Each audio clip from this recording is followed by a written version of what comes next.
Bien, comenzamos la unidad 5 hoy. Bien, su título es Grafos y Digrafos, Árboles.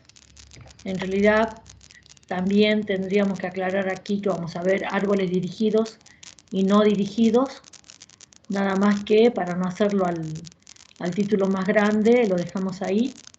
Bien, allí tienen una síntesis de los temas. Bien, el tema de grafos no es un tema tan antiguo como lo son los temas de álgebra o de análisis matemático que datan de siglos antes de Cristo, ¿no? Es un tema que se originó gracias a este gran matemático, que lo van a escuchar en muchos temas, a Leonhard Euler, y él es del siglo XVIII, 1750, por ahí creo que falleció. Acá tengo la... No, miento, vivió en el 1750. 1783 falleció. Eh, este, Él vivía en una ciudad a donde había 7 puentes. ¿Por qué? Porque la ciudad estaba cruzada por un río y en el río había 2 islas. Bien, entonces esos 7 puentes conectaban a las islas con el territorio. Bien, entonces él se planteaba una situación problemática a donde se preguntaba si era posible partir de cualquier lugar de su ciudad, cruzar los 7 puentes sin pasar 2 veces por el mismo puente y volver al punto de partida. Yo imagino por la época en la que vivió, bien, que era por una cuestión de supervivencia. Pero no sé más. Bueno, la cuestión es que eso quedó allí, él se planteaba eso, y en lugar de analizar su problema, digamos, mirando un mapa, él hizo un esquema aparte, un esquema a donde representó por medio de líneas a los puentes y por medio de puntos en su hoja de papel, representó a las islas y a las orillas, bien, del río. Entonces, llevó su problema, modeló su problema con un esquema y convirtió su pregunta en otra, digamos. Él decía, ¿puedo a este dibujo recorrerlo partiendo de cualquier punto y pasando por todas las líneas que eran los puentes, sin repetir línea, bien, sin repetir lo que después vamos a llamar aristas, y volviendo al punto de partida? Bueno, él descubre que su problema no tenía solución. Bien, nosotros presentamos el problema más adelante. Bien, cuando ya tenemos ya las definiciones formales de grafo y algunos conceptos que son necesarios para entender la solución o digamos, o la ausencia de solución del problema de Euler. Bien, entonces nosotros lo que vamos a ver ahora es las definiciones primeras. Ahora, esto que nace como si fuera un pasatiempo, pero realmente yo creería que por una cuestión de supervivencia, después se transforma en juegos, después se sigue trabajando en ello y hoy por hoy, son temas que tienen que ver con logística, ¿bien? Con redes, o sea, con problemas de programación, problemas de cualquier, de ser problemas de diversa naturaleza, todo de carácter de combinatoria, a donde hay muchas posibilidades. Bien, entonces, lo van a ver a nuestros temas en muchas materias, como ser, luego en inteligencia artificial. Bien, lo van a aplicar en algoritmos para analizar los algoritmos, en estructura de datos, bien, en sistemas operativos. O sea, es infinita la cantidad de aplicaciones en la que, digamos, puede ayudar la modelización del problema por medio de grafos. Bien, es infinita. Bueno, sin ir más lejos, todos estamos insertos en una red social. absolutamente todos. Desde la red de WhatsApp, desde la red de Facebook, de Twitter, todas esas son redes sociales, ¿verdad? Bueno, esas redes sociales son un gran grafo, donde vendría a ser los objetos, que luego lo vamos a llamar vértices, seríamos cada uno de nosotros, y las conexiones se podrían pensar como líneas que conectan a las personas. Bien, si sos o no contacto de esa persona. Bien, entonces fíjense en cómo estamos todos inmersos en un gran grafo. Bueno, comenzamos la teoría, ya, digamos matemática. La teoría matemática, definiciones matemáticas, acá se utiliza mucho la teoría de conjuntos, los conceptos que hemos visto de relaciones, de funciones. Bien, la comenzamos ahora. Aún no está estandarizada toda la notación, o sea, ¿a qué me refiero? A que nosotros acá hemos elegido una notación que por supuesto que guiándonos de autores que hemos leído, pero también hay otros autores que a lo mejor difieren en cuanto a la notación, ¿no? En cuanto a la notación, tal vez en cuanto a algún detalle en alguna definición, ¿no? Pero, bueno, eso es porque el tema es relativamente nuevo. Entonces no hay una estandarización de definiciones y simbología. Pero, bueno, si ustedes el día de mañana tienen a mano otro autor, otro material que no sea el nuestro, tienen que tener esa paciencia de ver cómo ese autor simboliza y cómo ese autor define a los conceptos, ¿no? Que los conceptos serían los mismos, pero hay que ver cómo los define. Bueno, definición. Dado dos conjuntos, definición de grafo no dirigido. Dado dos conjuntos finitos, B y A, se llama grafo a toda terna, que vamos a representar así, G, y entre paréntesis, B, A y Φ. Esta es la letra griega, Φ. Bien, ¿qué representa Φ? Porque ya dijimos que son B y A. B y A son conjuntos finitos. Bien, con la condición de que B no puede ser vacío.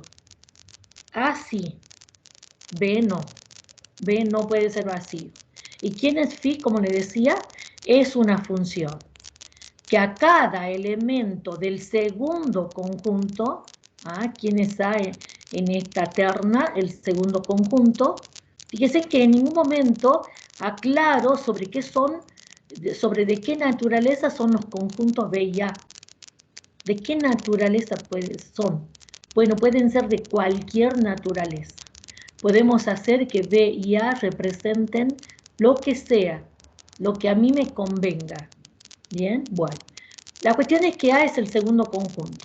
Esta Φ, a cada elemento del segundo conjunto, a cada elemento de A, le hace corresponder un elemento de este nuevo conjunto llamado B, así elevado al cuadrado entre paréntesis.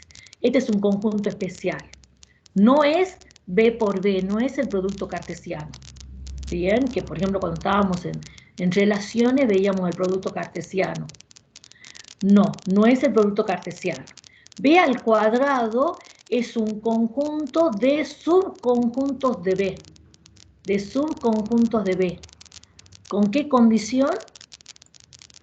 Son los subconjuntos de uno o dos elementos. Bien, H entre barra es el cardinal de H. Entonces es la cantidad de elementos de H. Entonces H, o sea, en B al cuadrado están todos los conjuntos H con uno o dos elementos. Bien, esa es la definición de grafo. O sea que, vengamos aquí, volvamos aquí. A cada elemento de A le va a corresponder uno o dos elementos de B. Eso es lo que estaríamos diciendo con toda esta notación. Ustedes saben que muchas veces las cosas, decirlas en palabras, es mucho, además de más agradable, más simple. Y cuando lo vamos a expresar simbólicamente para que no haya ambigüedad, bueno, ahí a veces la cosa se pone un poco más densa, porque tenemos que expresarnos simbólicamente sin que eso se preste a confusión, a ambigüedad. Bueno, entonces, al conjunto a cada elemento del conjunto A le hacemos corresponder uno o dos vértices de B. Bien. Bueno, a los elementos del conjunto A se les llama vértices, nodos o puntos. De hecho, porque a veces los representamos como si fueran puntos en el plano, ¿bien? O en el espacio. Y a los elementos del conjunto A se le va a llamar aristas, lados o también arcos. También arcos. Había puesto una N. Y phi es llamada función de incidencia. Phi es llamada función de incidencia. Y, repito, establece una correspondencia entre cada, entonces, elemento de A, que se llama arista, con subconjuntos de vértices. Bien, a los elementos de A les llamo aristas, a los elementos de B les llamo vértices. Entonces, a cada arista le va a corresponder uno o dos vértices.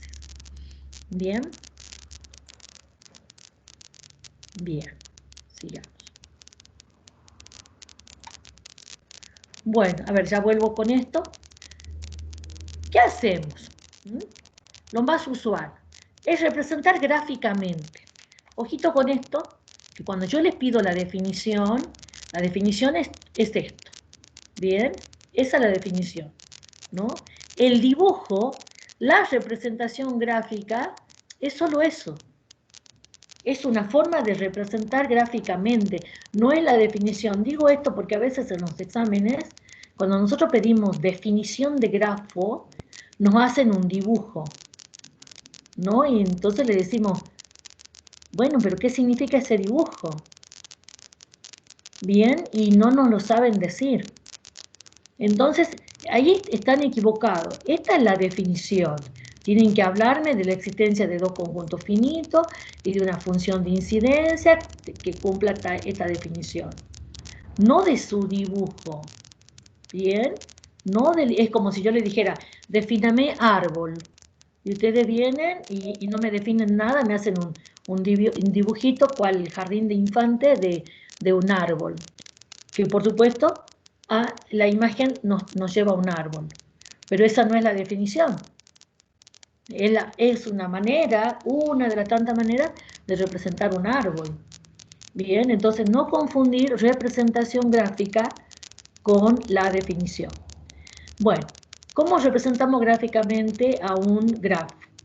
A los elementos de B por medio de puntos o círculos. Bien, en cualquier lugar del plano o del espacio. Al conjunto A y a la función de incidencia phi, de tal manera que si a una arista le corresponden dos vértices, estos van a estar unidos por una línea cualquiera, que puede ser recta, curva o un rulo. O sea, digamos, una línea cualquiera, no importa aquí las formas geométricas. Bien. Por supuesto que puedo tener un vértice, una arista al cual le corresponda un solo vértice. Y entonces esa va a ser una línea que entra y salga del vértice. Entonces acá tienen una representación de dos vértices de un grafo. Con dos vértices, tengo acá, el conjunto B estaría formado por U y B, y el conjunto de aristas A1 y A2, dos aristas. Entonces, ¿qué me dice esto? Que a la arista A1 le corresponden los vértices U y B. Entonces, ¿cómo represento eso? Bueno, una línea que conecte a los vértices U y B. Bien, y si hace falta, pongo que esta es la arista A1. Bien, o sea, la arista es la línea. Y acá, digamos, la etiqueto con su nombre.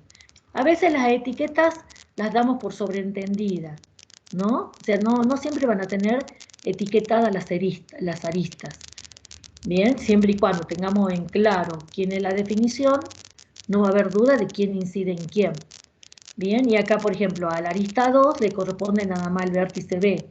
Entonces, la línea sale y entra a B. Bien, esta es la arista A2.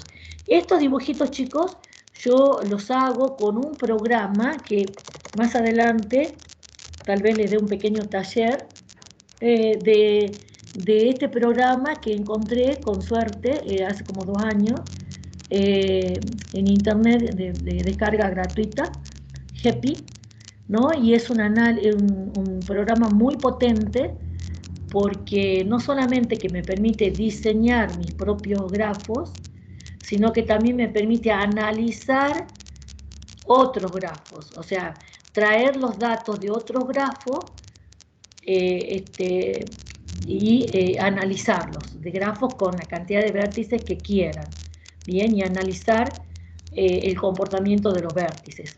Este programa fue creado para el análisis de las redes sociales, justamente, para el análisis de las redes sociales. Bien, así que más adelante le hago un tallercito con esto. Bueno, vamos a este ejemplo. Bueno, tengo acá un grafo de vértices B, aristas A y función de incidencia phi. El conjunto de vértices tiene 4 vértices, B1, B2, B3, B4, y el conjunto de aristas tiene 6, ¿ven? Ahí.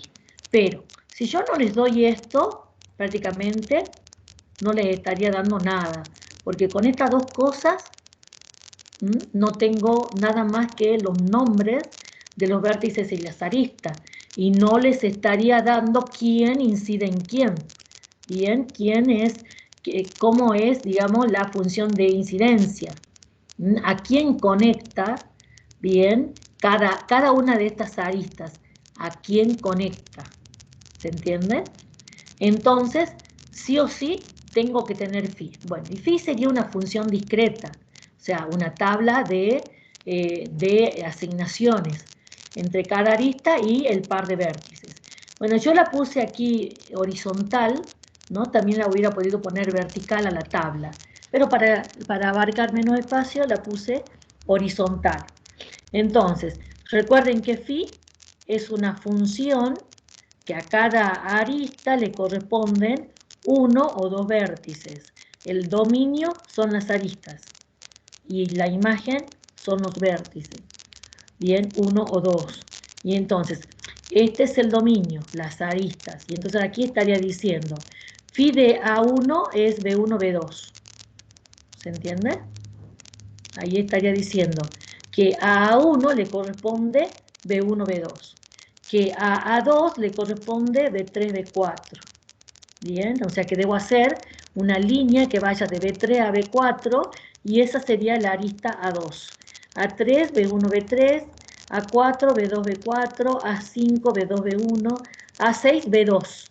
Ajá, ahí tengo lo que llamamos, digamos, ahí tengo el caso donde una arista le corresponde un único vértice.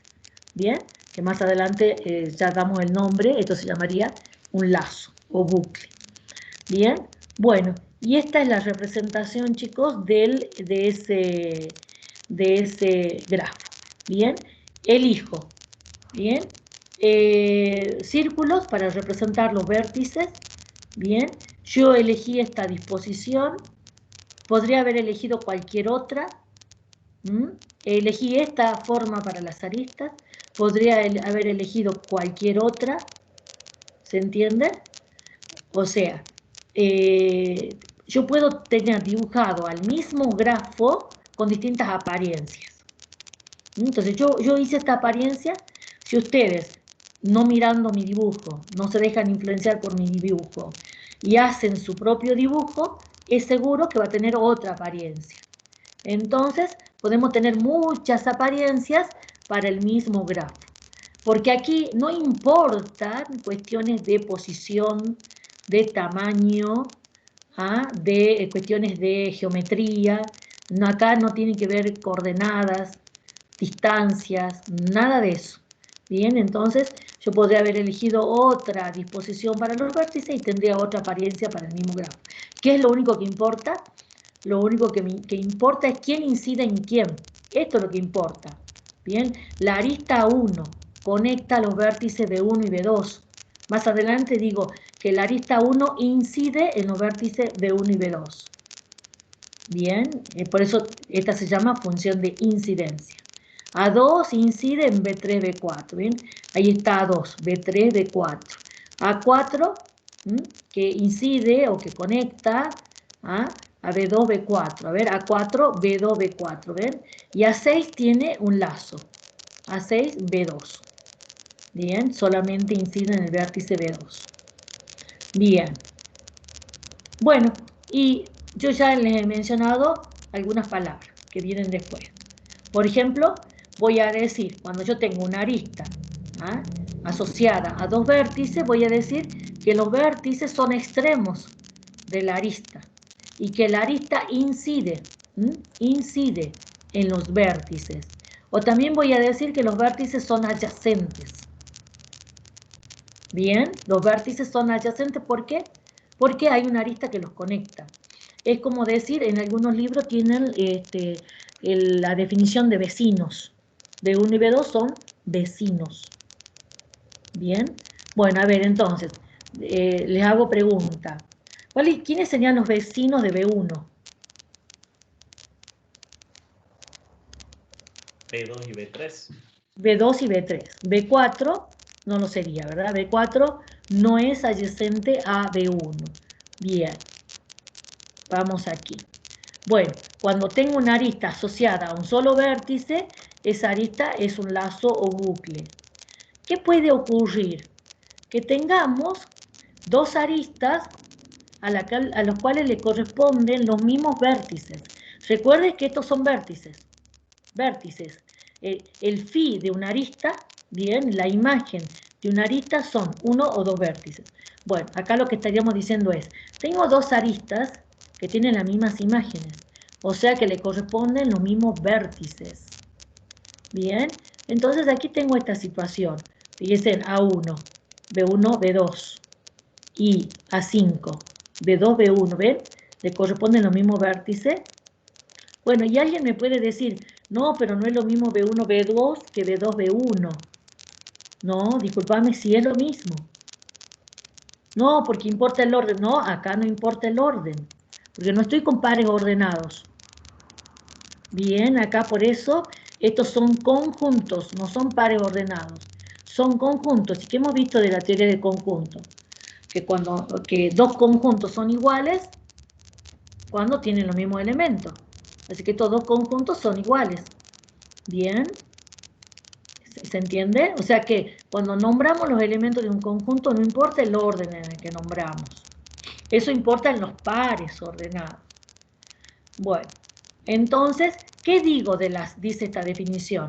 Que de las aristas que sean tales que tienen los mismos vértices de imagen, yo digo que las aristas van a ser paralelas. Bien, paralelas. Entonces, A1 y A5 se dicen paralelas. Y vemos acá. Ahí está A5 y A1 porque conectan los mismos vértices. Y entonces fíjense acá cómo nos apropiamos de una palabra muy usada en geometría, el paralelismo, pero no tiene el mismo significado que en geometría. Bien, no tiene el mismo significado.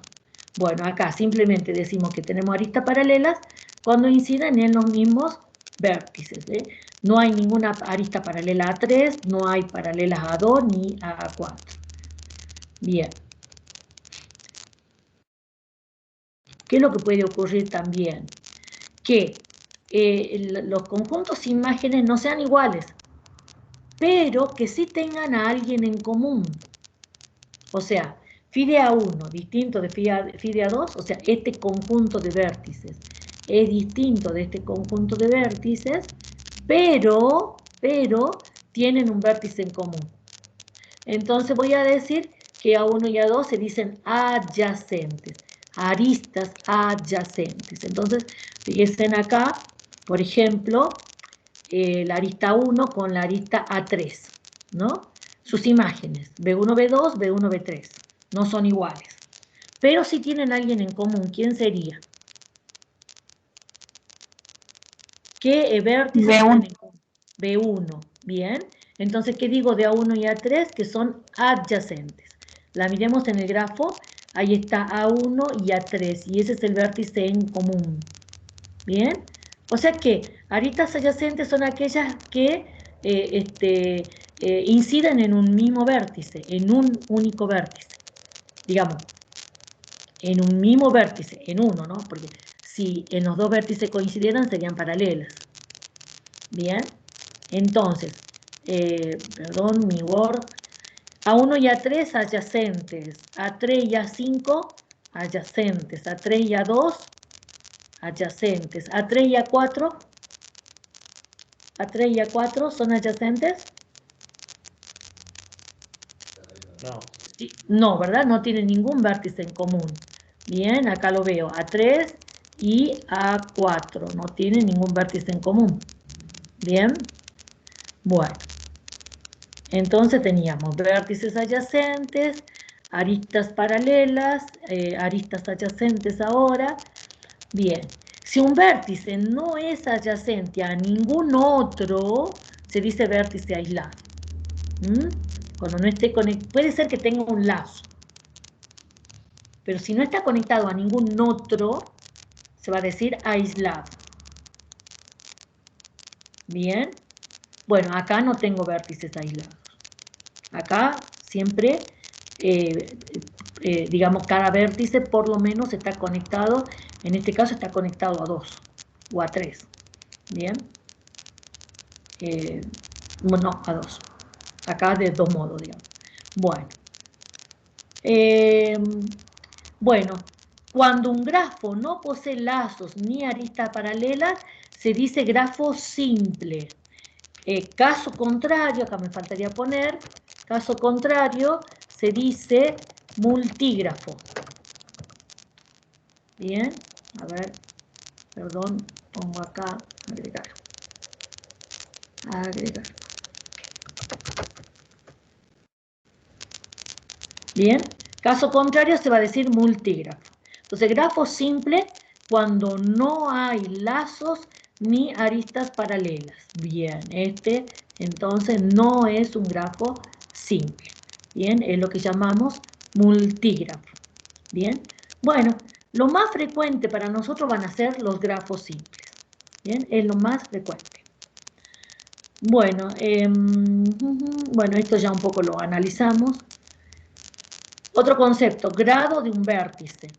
Sea G, un grafo, se denomina grado o valencia de un vértice y se denota con G de B, un vértice B, y se denota G de B, a la función G, una función que a cada vértice le hace corresponder un número natural o cero. ¿De qué modo? Bien, el grado de B va a ser la cantidad de aristas que inciden en B. Grado de B, cantidad de aristas que inciden en B. Si hay lazos, los lazos cuentan por 2. Bien, entonces, por ejemplo, miremos aquí, saquemos los grados. Bien, grado de B1, ¿quién sería? Grado de B1. 3. 3, bien. Grado de B1, 3. Grado de B2. 5. 5, muy bien. Grado de B3 es igual al grado de B4, ¿verdad? ¿Igual a cuánto? Sí. ¿Ah? 2. Bien. Bueno, o sea que tengo 4 vértices, hay 2 de grado 2, que rescato de esos que son pares, grado par, y 2 de grado impar, uno de grado 3 y el otro de grado 5. Bien, perfecto. Esto a veces, en vez de escribirlo así, como un listado, como lo acabo de hacer yo, a veces lo hacemos en tabla. Enseguida van a ver que lo pongo en una tablita. Bien, bueno. Entonces, bueno, después voy a volver a esto.